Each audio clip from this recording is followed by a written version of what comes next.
Hola, ¿qué tal amigos? ¿Cómo están? Gracias por acompañarme en una emisión más de las Crónicas del Chairo. Señores, duro golpe al Poder Judicial y de manos de quien menos lo esperaban o menos lo pudieron haber esperado. En este caso fue Eduardo Ruiz Gili, un presentador, conductor de noticias, periodista, que continuamente está a favor de los grupos conservadores del famoso prianato.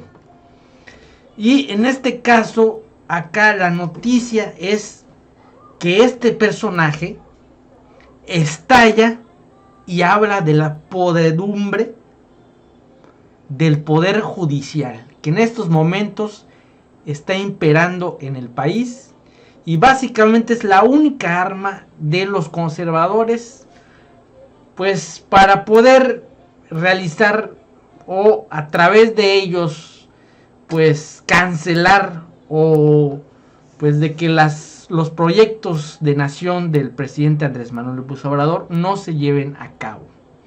Y vean amigos, antes de presentarle este video hablando del Poder Judicial, les voy a leer un fragmento de un ensayo escrito por un José Domínguez que habla precisamente de eso. Muy importante. México está sustentado en tres poderes. Se regulan entre sí: poder judicial, ejecutivo y legislativo. El judicial pues está conformado por ministros, magistrados, jueces en los niveles federales y estatales.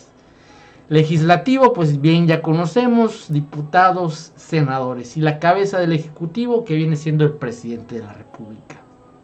Esto se lleva de la misma forma en los 32 estados de la república.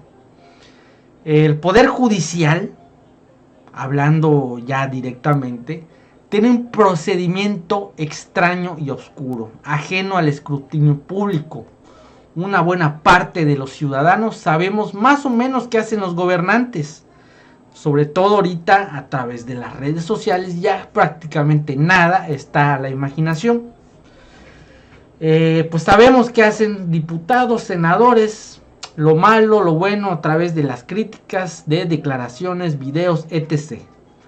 Pero casi todos ignoramos qué y cómo actúan los integrantes del Poder Judicial, hasta que nos toca la desdicha de enfrentar un litigio legal. Ahí ejercen su papel y es donde debieran ser árbitros intachables como la justicia ciega e imparcial. Pero no lo son. Para empezar, el universo de las leyes, los procedimientos del tipo que sean, se han convertido en territorio vedado al ciudadano normal, accesible solo para especialistas. Un sistema se ha encargado de convertirlo en un mundo de trampas, leguleyas, accesibles solo para los iniciados.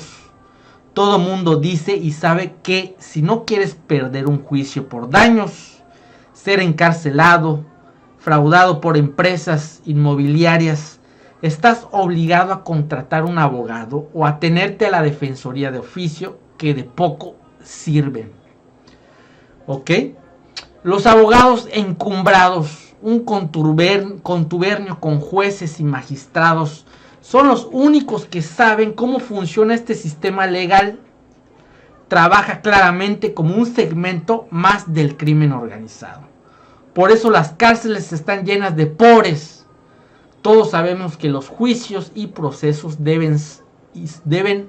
son aceitados por carretadas de dinero que van a los bolsillos de quien representa en el Poder Judicial.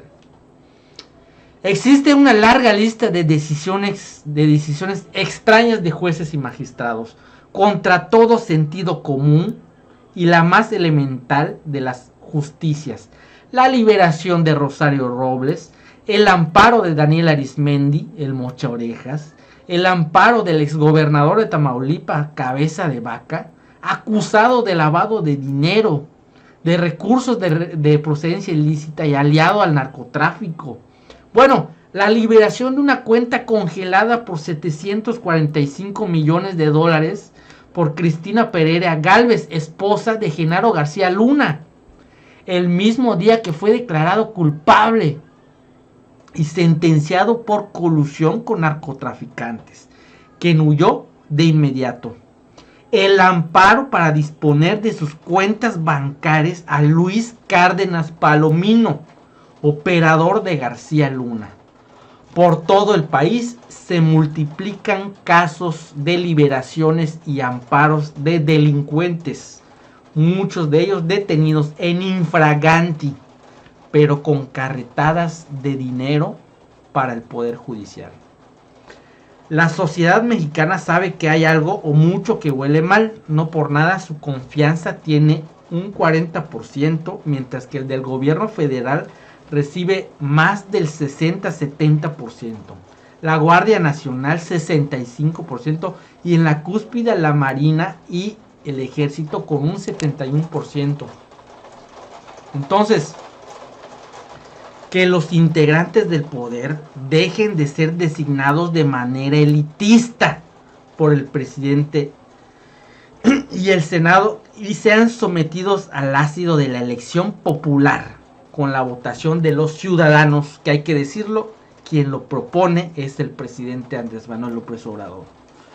No es una jalada, eso, claro que no, con la Constitución de 1857 y por bastantes años los ministros de la Suprema Corte de Justicia fueron electos por el voto popular. Señores, no les quito más su tiempo, se me hizo un tema sumamente dado al clavo, dado al ¿cómo se llama? Al grano, y nada más verdadero que esto. Vamos a ver esta entrevista y vean nada más lo que un chayotero como Ruiz Gili habla de la podredumbre del Poder Judicial. Cuando se analiza el Poder Judicial, y yo me quise concentrar en el Poder Judicial, porque el presidente a cada rato dice que el Poder Judicial está corrupto.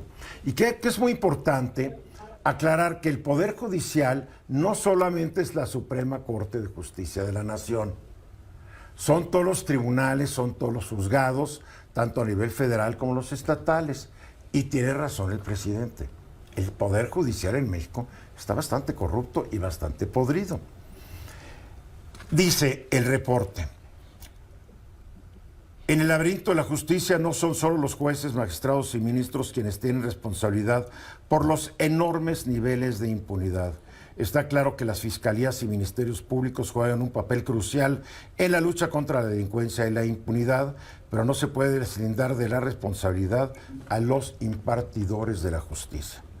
Toda la cadena de producción, de procuración, administración y aplicación de justicia ha mantenido niveles de impunidad cercanos al 100%. Sin importar qué partido o persona gobierne al país. Y yo me pregunto, las cuatro corcholatas que hoy están viajando por el país presentando la realidad en un color de rosa, o sea, color de rosa, todo está bien según estos, ¿qué opinión tendrán sobre el Poder Judicial y sobre las fiscalías que dependen de los poderes ejecutivos, que no han hecho nada, como lo dice el reporte, sin importar quién gobierne y qué partido, porque los niveles de impunidad son casi del 100%? Y los datos que ellos dan es impresionante. Únicamente, voy a redondear, únicamente el 7% de los delitos cometidos fueron denunciados en 2021, que es el último dato disponible. O sea, 93 de cada 100 delitos no hubo denuncia o no se inició una carpeta de investigación. De los delitos denunciados, solo 14 de cada 100 son resueltos. En otras palabras, delinquir en México sale muy barato porque la probabilidad de que se haga justicia es de apenas 0.9%. Gracias, señores ministros, jueces, magistrados, fiscales y ministerios públicos. No sirven para nada. ¿De acuerdo a esto? Hay una parte que tiene que ver con los niveles locales de gobierno. En algunos casos la responsabilidad principal está en el gobernador o gobernadora. Y yo diría, hablamos mucho de impunidad, pero la otra dimensión terrible del no funcionamiento del sistema de justicia es lo inequitativo que es, lo duro que es la justicia para quien no tiene dinero. O para quien es muy famoso. Porque si eres muy famoso y caes de la gracia divina, caes en el bote. Sí. Se la cobran. ¿Cuántos famosos no están en la cárcel, abogados prominentes que están en la cárcel porque cayeron de gracia? Hablando de Se la cobran. Pero un narco ahí está feliz y libre. del que la justicia tenga precio, hace mucho un pensador peruano, Hernando de Soto, hizo un libro que se llama El otro sendero, y decía, una de las medidas más radicales de redistribución en América Latina sería tener un sistema de justicia que funcione. Más que repartir dinero, más que otro, efectivamente tener un poder judicial que le dé la razón a los pobres cuando la tienen. Es que el riesgo de que no lo tengamos, y cada día veo riesgo mayor, es que acabemos como El Salvador. ¿Qué está haciendo Bukele? Él llega a un lugar, tienes tatuaje, vas al bote. Sí, sin deberla ni temerla. Sin deberla ni temerla, es que me tatué porque mi novia, vas al bote. Construyeron la cárcel más grande del mundo, sí, donde hay 40,000 presos, que imagino que la mayoría han de ser malos, no son gente que invitaría yo a mi casa, pero también hay muchos inocentes. No hay Estado de Derecho ya en El Salvador, porque nunca existió. Los juzgados, igual que en México, podridos, los jueces, los ministerios públicos. Entonces, dice Bukele, como esto no funciona, vamos agarrando parejo. Y vemos las escenas en la tele, ¿no? Sí. Es impresionante, Guillermo. Pero en todo caso, lo que él presume es que redujo de manera considerable los índices. A un homicidio por cada 10,000 habitantes, de haber estado sobre los 60. Entonces, ¿cuál es el riesgo? De que mucha gente en El Salvador estar feliz, pueden salir a la calle, no se encuentran con un cadáver, van felices, no los extorsionan, no les roban. ¿Cuánta gente en México no quisiera eso? Pero no te vaya a tocar que vayas a ser el desafortunado que te metieron a la cárcel, porque tampoco tienes métodos ni medios de defensa, bajo la lógica de Bukele. En este Pero caso, hoy es un presidente, por eso son los temores que yo tengo. Claro. Hoy Bukele tiene una aprobación del 90%. Así es que Andrés Manuel López Obrador, no eres el número uno, es el señor Bukele, 90%. ahora, el riesgo, porque eventualmente, como decía Luis Miguel, esto baja a todos los niveles y me refiero a los estados. Normalmente, quien propone a los magistrados es el gobernador del estado y hay una relación de paternidad, de influencia, que luego se ve a través de los temas de negocios, de los enemigos políticos. Es un espejo de lo que pasa a nivel nacional, pero yo te diría que incluso es peor en los estados. No, y además esto trae un capítulo que se llama el nepotismo judicial. Es un problema persistente que ha sido objeto de críticas y escándalos. O sea, la cantidad de hijos, papás, hermanos, esposas que están metidos en el Poder Judicial es impresionante. 51% de jueces y magistrados tienen al menos un familiar en el Poder Judicial. Hablan de Olga Sánchez Cordero, ministra en retiro. Tiene al menos 5 familiares trabajando en órganos claves del Poder Judicial, como la Judicatura Federal, la Suprema Corte y el Tribunal Electoral del Poder Judicial de la Federación. O sea, esto es un escándalo y nadie dice nada ahí. Qué buena es doña Olga. A ver, para concluir, Marco. Yo te diría que esto ha venido acumulando en el tiempo, porque no es reciente, una gran frustración nacional. El tema de la impunidad y la injusticia. La impunidad que da cobijo a los grandes infractores, desde los de cuello blanco hasta los narcotraficantes. Y la injusticia cotidiana... Hasta el que se roba un coche, hasta el que te asalta para robarse un reloj. Hasta la injusticia cotidiana Todos. de quienes roban un tampo de gas y no tiene cómo se le ofrezca una restitución. Es terrible lo que sucede y es un gran costo como país. Si no hay Estado de Derecho, no puede haber economía, no puede haber cohesión social, y es un tema gravísimo al que no le estamos poniendo la atención debida. ¿Se imagina que no tuviéramos la frontera con Estados Unidos? La realidad de este país. Porque lo que salva al país es la frontera con el principal mercado del mundo.